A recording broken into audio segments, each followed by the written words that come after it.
नमस्कार मंडळी. वेल्डिंग करायचंय पण कोणतं निवडायचं, मिग की स्टिक? हा प्रश्न नेहमीच पडतो, नाही का?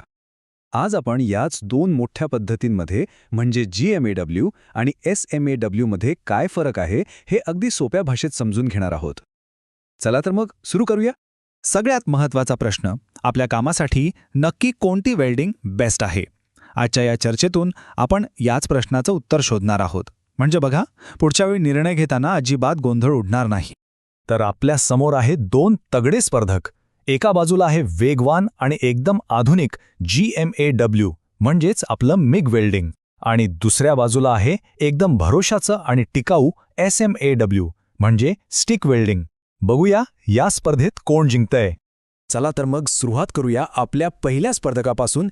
GMAW ही पद्धत तिच्या स्पीड आणि अचूकतेसाठी ओळखली जाते, म्हणूनच तिला वर्कशॉप एक्सपर्ट म्हणतात.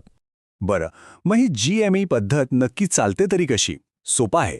यात एक मशीन असतं जे सतत वायर पुरवत राहतं आणि त्याचवेळी वेल्डिंग जिथे करतोय तिथे खास गॅस फवारला जातो. याला म्हणतात शिल्डिंग गॅस. याचं काम काय, तर वेल्डला बाहेरच्या हवेपासनं वाचवणं. त्यामुळे काय होतं की वेल्ड एकदम स्वच्छ आणि मजबूत होतो. आता याचे फायदे तर बघा. वायर सतत येत असल्यामुळे काम एकदम फटाफट होतं, स्पीड खूप जास्त असतो, आणि सगळ्यात भारी गोष्ट म्हणजे वेल्डिंग नंतर जी मळी किंवा स्लॅग साफ करावी लागते ना, तो प्रकारच येत नाही.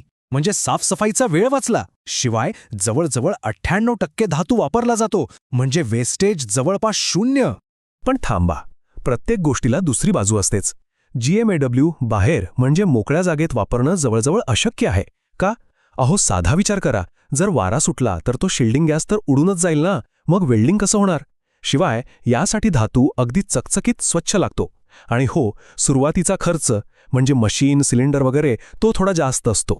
ओके, आता वळूया आपल्या दुसऱ्या स्पर्धकाकडे. SMAW ही पद्धत एकदम साधी, सोपी आणि कोणत्याही परिस्थितीत काम करणारी आहे. हिला आपण फील्डचा राजा म्हणू शकतो. ही पद्धत काम कशी करते? यात एक कांडी वापरतात ज्यावर एक खास पावडरचा लेप असतो, ज्याला फ्लक्स म्हणतात. जेव्हा आपण वेल्डिंग करतो तेव्हा ही कांडी जळते आणि तो फ्लक्स वितळून एक संरक्षक वायू तयार करतो. हा वायू आणि तयार होणारी मळी म्हणजे स्लॅग मिळून वेळचं रक्षण करतात. स्मावचा सगळ्यात मोठा प्लस पॉइंट काय असेल तर तो म्हणजे याची ताकद. हे मशीन तुम्ही कुठेही कशाही परिस्थितीत घेऊन जाऊ शकता. वाऱ्यात, धुळीत, कुठेही हे काम करतं. इतकंच नाही तर थोडा गंज लागलेल्या किंवा खराब सरफेसवर सुद्धा ही वेल्डिंग आरामात चालते. आणि हो, सुरुवातीचा खर्च पण अगदी कमी असतो. पण मग यात तोटे काय आहेत ना? सगळ्यात पहिलं म्हणजे ही प्रोसेस खूप स्लो आहे. कारण प्रत्येक कांडी संपली का तुम्हाला थांबावं लागतं, नवीन कांडी लावावी लागते. मग वेल्डिंग झाल्यावर तो जो स्लॅग जमा होतो तो हातोडीने ठोकत बसावं लागतं. म्हणजे वेळ आणि मेहनत दोन्ही जास्त. आणि हो, प्रत्येक कांडीचा शेवटचा तुकडा वाया जातो तो वेगळाच.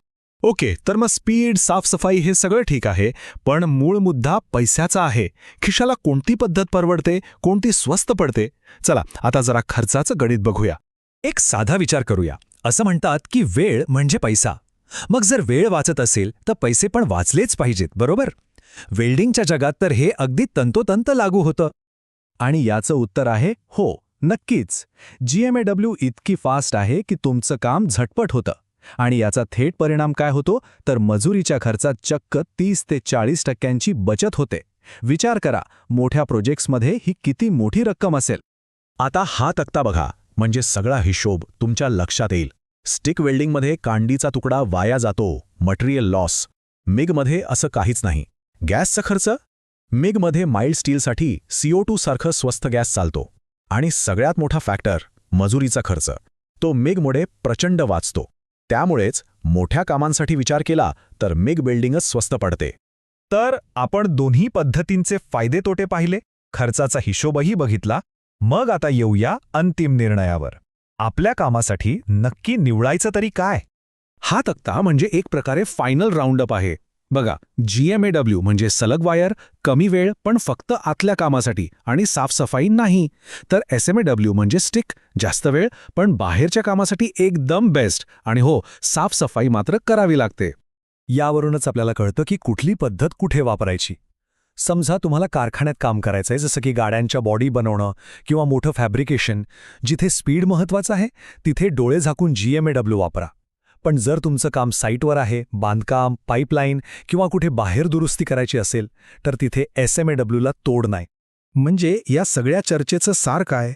अगदी एका वाक्यात सांगायचं तर फॅक्टरीत काम असेल तर GMAW आणि साईटवर काम असेल तर SMAW. बस इतकं सोपं गणित आहे हे. तर आता सगळी माहिती आपल्या समोर आहे.